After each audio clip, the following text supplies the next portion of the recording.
Bueno, en base a los acuerdos que hemos estado, digamos, conversando y tratando, eh, digamos, frente a qué interpretación podemos darle, digamos, a estos acuerdos de la mesa directiva. De lo que se trata es de acuerdos de mesa directiva en las que se generan privilegios para quienes ocupando puestos de los más altos funcionarios en el nivel estatal por elección popular, si tienen la pretensión de retornar al servicio parlamentario para mantener los puestos que antes ocupaban y respecto a los cuales han recibido una licencia para poder postular y para poder desempeñar un cargo por elección popular, ¿qué significado tiene que a estas personas se les permita retornar a sus puestos de origen para los cuales tienen licencia y además que se haga una revaloración del puesto? Para empezar, la pregunta con la que podría iniciarse este tipo de análisis sería: ¿cuántos son los congresistas, es decir, electos por mandato popular, cuántos son los congresistas que estarían en ese supuesto? Hasta donde alcanza mi conocimiento, serían casos de congresistas que están en el actual Congreso Unicameral, que han sido trabajadores del servicio parlamentario. El único de los cuales recuerdo ese sería el señor Wilson Soto, de Acción Popular. Y los otros supuestos serían los casos de quienes han trabajado en el Congreso y han desempeñado puestos en el servicio parlamentario, que han ganado una curul, entre los cuales estaría los casos de la señora Karina Beteta, Milagros Takayama, Milagros Salazar, Jaime Abensur y la señora Marta Chávez. Entonces, se trata de dos supuestos diferentes y en cada uno de esos dos supuestos de lo que se trata es de que se procure una revaloración del puesto que ocuparon, de manera tal que cuando retornen al servicio parlamentario puedan no solamente mantener su nivel remunerativo, sino que además pueda eventualmente modificarse su estatus funcional dentro de la estructura orgánica. La revaloración de puestos no supone una valoración de la persona, sino del rol desempeñado, el rol que se desempeña dentro de la estructura orgánica. Es una categoría abstracta y eso sería lo que habría que ver cómo se va a interpretar una vez que concluya el mandato de estas personas el año 2031. ¿Qué entendemos por revaloración? La revaloración del puesto es un análisis de factores que tiene que ver con, por ejemplo, los riesgos, las responsabilidades inherentes al puesto, si es que hay alguna modificación. Del puesto, no de la persona. No, del puesto. O sea, no tiene nada que ver con la persona a la que se le asigna un puesto. Los puestos tienen requisitos, tienen también un nivel jerárquico dentro de la importancia y prioridad que tienen dentro de la estructura organizacional de una institución determinada. Entonces, la revaloración supone que se chequee si es que el puesto que debía ocupar esa persona, ese puesto ha significado o va a significar un mayor valor agregado para la institución debido a la mayor cantidad de tareas que se va a realizar, a la mayor cantidad de responsabilidades que se le asigna, el riesgo que se va a desempeñar adicionalmente o las mejores competencias que se exijan para desempeñar ese puesto. Pero esta revaloración, digamos, del puesto, que es, digamos, no sé, un concepto administrativo, podría terminar beneficiando a, digamos, a un congresista, como hemos puesto el ejemplo del caso del señor Wilson Soto, que va a volver al Parlamento, digamos, para el tema de su escala salarial. Podría ser, porque el señor Wilson Soto se desempeñaba como técnico en comisiones y como congresista se ha desempeñado como presidente de la Comisión de Defensa del Consumidor. Entonces, si él va a retornar a un puesto que tenía antes como técnico en el departamento de comisiones, la pregunta sería si es que al retornar, concluida su licencia, se ha modificado en algo la calidad del puesto que él desempeñaba, independientemente de las competencias adicionales que tenga el señor Soto ahora, luego de haberse desempeñado como presidente de la Comisión de Defensa del Consumidor. Entonces, son cosas separadas.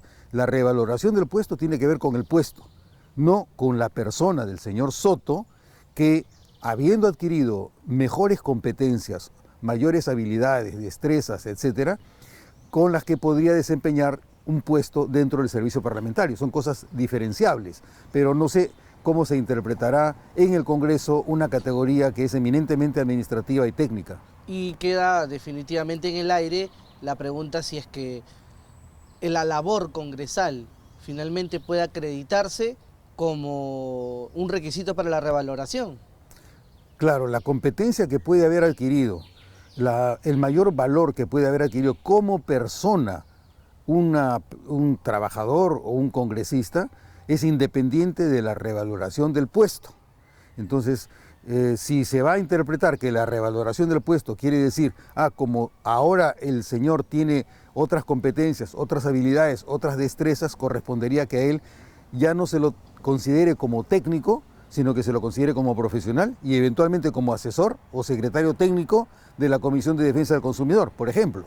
Entonces, son cosas que hay que distinguir. Aparentemente hay una confusión en el uso de los conceptos, porque la revaloración del puesto no va a significar que se le dé al congresista, en este caso al señor Soto, no se le dé mayor sueldo o mayor remuneración por el solo hecho de haber adquirido otras competencias.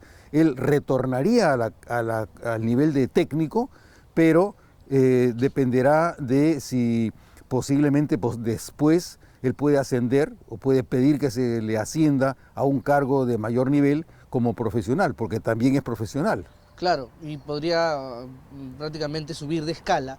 Claro. Pero la pregunta, por ejemplo, seguiría siendo, ¿la labor que ha ejercido como congresista podría acreditarse como prueba para, digamos, poder subir su escala salarial? Veíamos, por ejemplo, en el acuerdo de mesa directiva que había incluso la puerta abierta para presentar mensajes de WhatsApp, para presentar diversas pruebas que le permitan acreditar justamente que que su puesto puede ser revalorizado.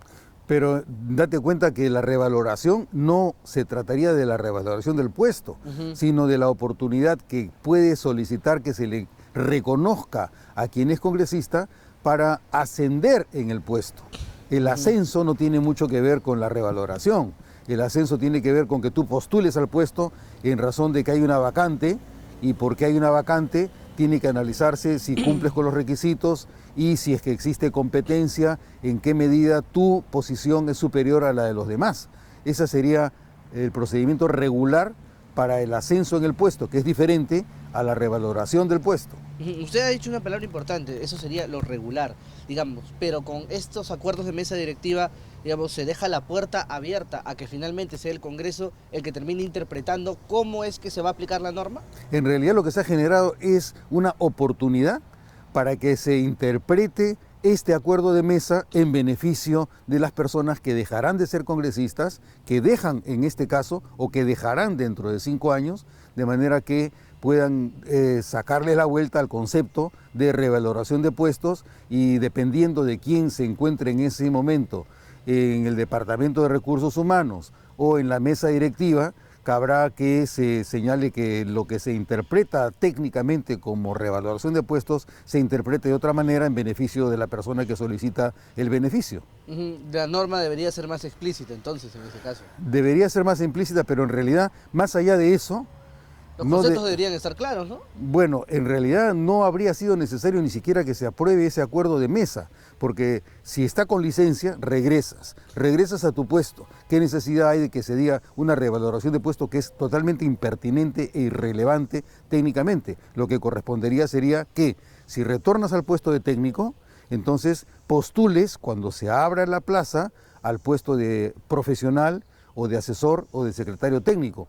En realidad esto parece, a mi juicio, que es una perla adicional en el manejo desproporcionado que existe de las partidas de gastos corrientes del Congreso, que significa que se haya aumentado desde el año 2021 hasta el año 2025 aproximadamente entre 3 y 4 veces el presupuesto del Congreso, la mayoría de los cuales es en gastos corrientes. O sea, se ha pasado de más o menos de 440 y tantos mil millones de soles o soles a 1.290.000 millones de soles. Entonces, y todo esto es en gastos corrientes. ¿Por Caso qué? para sueldos. Fundamentalmente para sueldos, Bonos. porque los gastos corrientes suponen dos cosas, o remuneraciones o pensiones. Lo que no ha sufrido mayor ascenso es pensiones, lo que está sufriendo mayor ascenso son las remuneraciones, que es o sea, el dinero que reciben los trabajadores por su trabajo, la retribución por el trabajo. Correcto. Muchas gracias. Ok, listo.